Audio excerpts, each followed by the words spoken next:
Hi, boys and girls. Time for chapter reading. Today, we will finish our chapter book. Oh, it's been a great story. But I want to tell you that tomorrow, we're going to do what we always do at school. We are going to go through every picture and talk about the book from the beginning to the end. Remember how we love doing that with our chapter books at school? But today we'll finish the story. And as you know,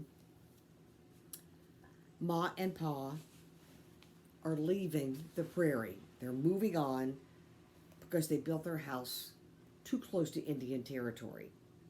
So they've packed up the wagon, and Pet and Patty are off down the creek road into the creek bottoms, and they all decided to look back.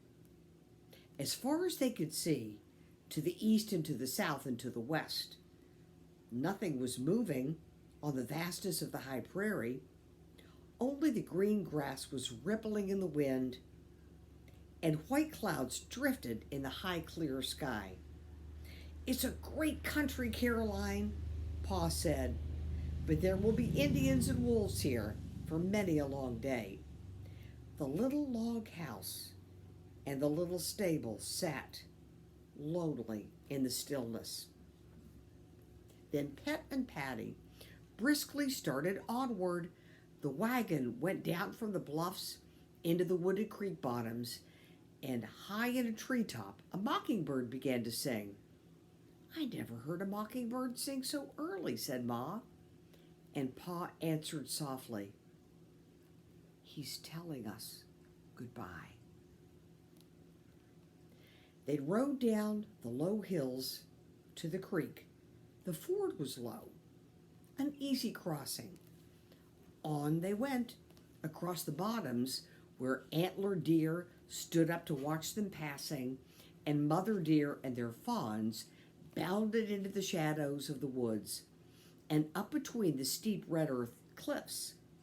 The wagon climbed to the prairie again. Pet and Patty were eager to go. Their hooves made a muffled sound on the bottoms, but now they rang on the hard prairie. And the wind sang shrill against the foremost wagon bows.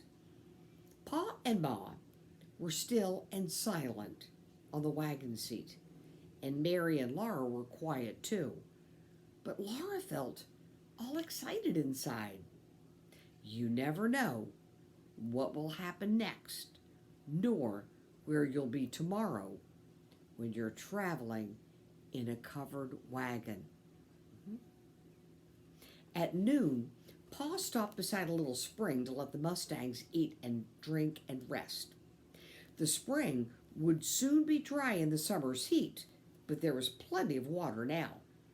Ma took cold cornbread and meat from the food box, and they all ate, sitting on the clean grass in the shade of the wagon. They drank from the spring, and Laura and Mary ran around picking wildflowers while Ma tidied the food box, and Pa hitched up Pet and Patty again. Then for a long time they went on across the prairie. There was nothing to be seen but the blowing grass, the sky, and the endless wagon track. Now and then a rabbit bounded away. Sometimes a prairie hen with her brood of prairie chicks scuttled out of sight in the grass. Baby Carrie slept, and Mary and Laura were almost asleep when they heard Pa say, "Something's wrong there." Laura jumped up, and far ahead on the prairie she saw a small, light-colored bump. She couldn't see anything else unusual. "Where?" she asked Pa. "There," said Pa, nodding toward the bump. "It isn't moving." Laura didn't say any more. She kept on looking, and she saw that the bump was a covered wagon. Slowly it grew bigger. She saw that no horses were hitched to it. Nothing moved anywhere around it. And then she saw something dark in front of it. The dark thing was two people sitting on the wagon tongue. They were a man and a woman. They sat looking down at their feet, and they moved only their heads to look up when Pet and Patty stopped in front of them. "What's wrong? Where are your horses?" Pa asked. "I don't know," the man said. "I tied them to the wagon last night, and this morning they were gone. Somebody cut the ropes and took them away in the night." "What about your dog?" said Pa. "Haven't got a dog," said the man. Jack stayed under the wagon. He didn't growl, but he didn't come out. He was a sensible dog and knew what to do when he met strangers. "Well, your horses are gone," Pa told the man. "You'll never see them again." "Hangings too good for horse thieves?" "Yes," the man said. Pa looked at Ma, and Ma barely nodded. Then Pa said, "Come ride with us to Independence." "No," said the man. "All we've got is in this wagon. We won't leave it." "Why, man, what will you do?" Pa exclaimed. "There may be nobody along here for days, weeks. You can't stay here." "I don't know," the man said. "We'll stay with our wagon," the woman said. She was looking down at her hands clasped in her lap, and Laura couldn't see her face. She could only see the side of her sunbonnet. "Better come," Pa told them. "You can come back for your wagon." "No," the woman said. They wouldn't leave the wagon. Everything they owned in the world was in it. So at last Pa drove on, leaving them sitting on the wagon tongue, all alone on the prairie. Pa muttered to himself, "Tenderfeet, everything they own, and no dog to watch it. Didn't keep watch himself, and tied his horses with ropes," Pa snorted. "Tenderfeet," he said again, "shouldn't be allowed loose west of the Mississippi." So a tenderfoot is someone who's new at things and maybe doesn't really know everything yet. Yeah. "But Charles, whatever will become of them?" Ma asked. "There are soldiers at Independence," said Pa. "I'll tell the captain, and he'll send out men to bring them in. They can hold out for that long. But it's darned lucky for them that we came by. If we hadn't, there's no telling when they would have been found." Laura watched that lonely wagon until it was only a small bump on the prairie. Then it was a speck, and then it was gone. All the rest of that day, Pa drove on and on. They didn't see anybody else. When the sun was setting, Pa stopped by a well. A house had once been there, but it was burned. The well held plenty of good water, and Laura and Mary gathered bits of half-burned wood to make the fire, while Pa unhitched and watered the horses and put them on picket lines. Then Pa took the seat down from the wagon and lifted out the food box. The fire burned beautifully, and Ma quickly got supper. Everything was just as it used to be before they built the house. Pa and Ma and Carrie were on the wagon seat. Laura and Mary sat on the wagon tongue. They ate the good supper, hot from the campfire.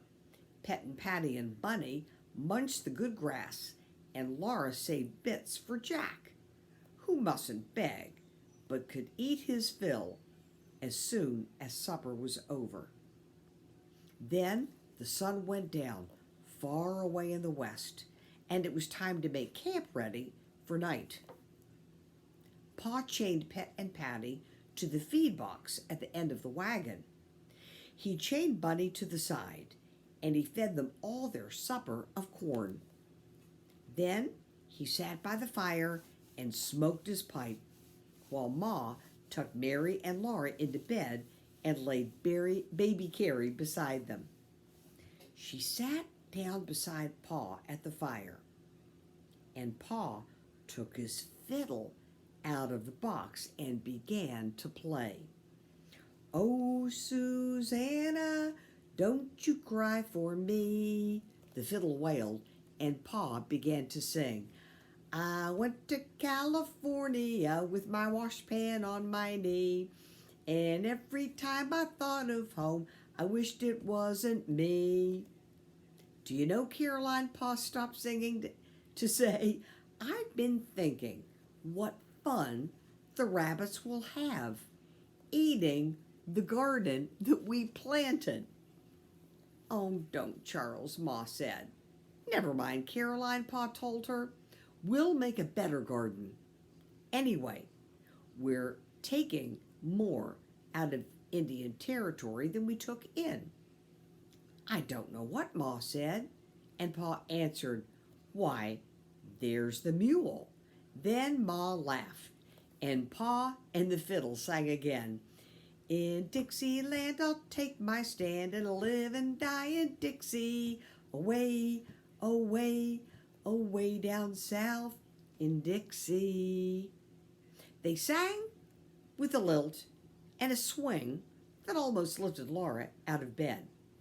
She must lie still and not wake Carrie. Mary was sleeping too, but Laura had never been wider awake. She heard Jack making his bed under the wagon. He was turning round and round, trampling on the grass. Then he curled into that round nest with a flop and a sigh of satisfaction. Pet and Patty were munching the last of their corn, and their chains rattled. Bunny lay down beside the wagon. They were all there together, safe and comfortable for the night under the wide starlit sky. Once more, the covered wagon was home. The fiddle began to play a marching tune, and Pa's clear voice was singing like a deep-toned bell. "And we'll rally round the flag, boys. We'll rally once again, shouting the battle cry of freedom." Laura felt that she must shout too, but softly. Ma looked in through the round hole in the wagon cover. "Charles," Ma said, "Laura is wide awake. She can't get to sleep on such music as that." Pa didn't answer, but the voice of the fiddle changed. Softly and slurringly, it began a long, swinging rhythm that seemed to rock Laura gently. She felt her eyelids closing. She began to drift over endless waves of prairie grasses, and Pa's voice went with her, singing, "Row away, row o'er the waters so blue, like a feather we'll sail in our gum tree canoe. Row the boat lightly, love, over the sea. Daily and nightly I'll wander with thee." The end. Wasn't that a wonderful story?